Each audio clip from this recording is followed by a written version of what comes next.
Today, I will be showing you how to move elements in Card. In Card, elements are everything you add to your card, such as text, images, buttons, icons, videos, and other design components.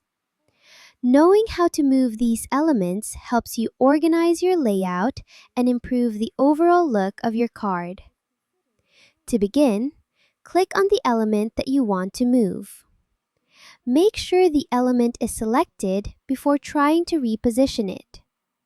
Once selected, click and hold, then drag the element to your desired location on the card.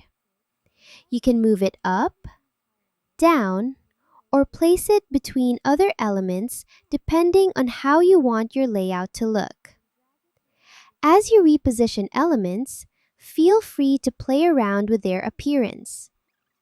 You can adjust spacing, alignment, and styling to better match your design and make everything look balanced.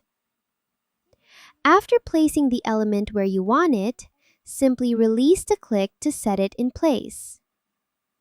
And that's how you move elements in Card. Thank you for watching.